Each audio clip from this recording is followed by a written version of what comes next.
کہ جو سری نگر سے ایئر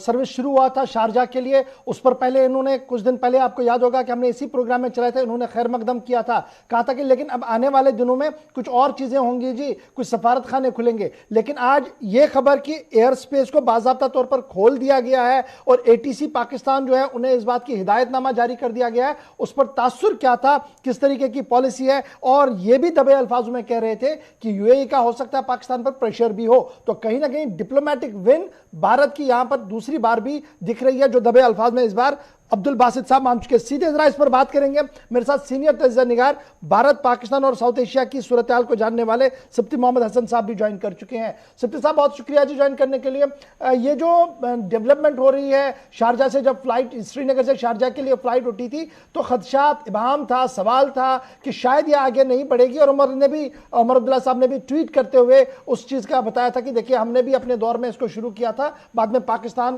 اڑیل رویے پہ رہا، نہیں چل پایا. لیکن آج اچانک جو ڈیولپمنٹ ہوئی ہے، جو confirmation A T S Pakistan نے کی ہے، اور ابھی میں دیکھ رہا ہوں کہ پاکستان کے ذرائع ابلاغ نے اب اس کو بڑے بینر کے ساتھ اس خبر کو بریک کرنا شروع کر دیا ہے. یہ بڑی ڈیولپمنٹ جو ہو رہی ہے، آپ اس پر تجزیہ کیسے کرتے ہیں؟ اور جس طریقے سے عبدالباسط صاحب کہہ رہے تھے کہ جناب سمجھ نہیں آ رہا ہے کہ کیا کچھ ہو رہا ہے، اور ایکشن اور ورڈز میں فرق پاکستان کے اندر صاف دکھ رہا ہے، اسے آپ کیسے دیکھ رہے ہیں؟ دیکھیں، یہ جو ایئر ٹریفک کے حوالے سے شارجہ کے لیے جو پرواز سری نگر سے نکلی ہے اور پاکستانی فضائی حدود کا استعمال انہوں نے کیا ہے،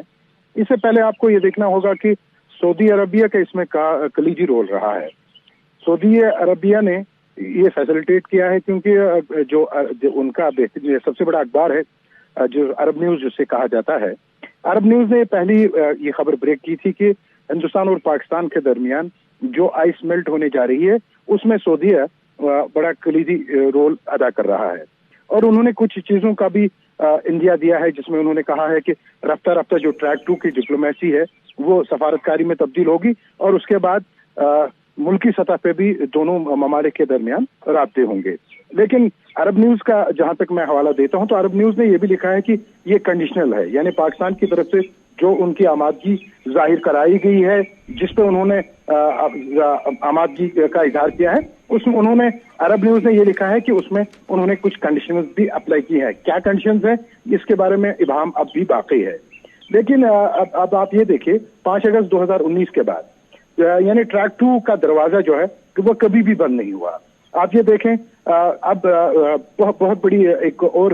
یعنی بڑی ڈیولپمنٹ ہونے جا رہی ہے، یعنی این ایس اے، دونوں ممالک کے این ایس اے کے درمیان بھی بہت جلد ملاقات متوقع ہے، جس کے بارے میں یہ کہا جاتا ہے کہ وہ نومبر کے مہینے میں ایک دوسرے سے باہم ملاقات ہوں گے. اس کے حوالے بھی ابھی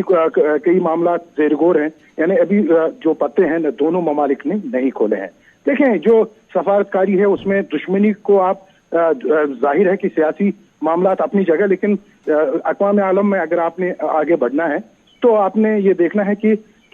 سفارتکاری سے تمام مسائل کو حل کیا جانا چاہیے، اور وہی ایک کوشش ہے دونوں، یعنی اس میں یہ نہیں کہا جا سکتا ہے کہ پاکستان کی طرف سے پہل ہے، نہیں، دونوں ممالک نے اس طرف ایک قدم بڑھایا ہے، اور اس میں عرب ممالک نے کافی رول ادا کیا ہے، جس میں عرب امارات لیکن خاص کر جو رول ادا کیا ہے وہ سعودی عربیہ نے کیا ہے. اس کی ایک خاص وجہ ہے، سعودی عربیہ پر پاکستان ڈیپینڈنٹ ہے، یعنی پاکستانی جو بھی پاکستان کی فارن پالیسی ہے اس میں سعودیہ کا بہت زیادہ عمل دخل ہے. سعودیہ کی ابھی تک اگر آپ یہ دیکھیں کہ پاکستان کی جو بھی فارن پالیسی رہتی ہے اس میں اثر نفوذ سعودین گورنمنٹ کا ہمیشہ رہا ہے، اور مجھے یہ لگتا ہے، میرا یہ ماننا ہے کہ مستقبل میں بھی یہ جو نفوذ ان کا ہے برابر جاری رہے گا. شکریہ جی سبتی محمد حسن صاحب تجزیے کے لیے. اور فی الحال بڑی خبر تو یہی ہے کہ جو خدشات تھے کہ شاید یہ نہ چل پائیں، اس پر فی الحال پاکستان کی طرف سے جو پابندیاں عائد کی گئی تھی ایئر سپیس کو استعمال کرنے کے حوالے سے وہ ہٹا دی گئی ہے، اور پاکستانی ذرائع ابلاغ نے بھی اس خبر کو اب واضح طور پر لینا شروع کر دیا ہے. اور تجزیہ نگاروں اور تنقید نگاروں کی اگر مانیں تو پاکستان کے اسٹیبلشمنٹ پر ایک بڑا سوال بھی ہے جو خود عبدالباسط نے تھوڑی دیر پہلے اٹھایا، جو ہم نے آپ کے سامنے رکھ دیا. بڑھتے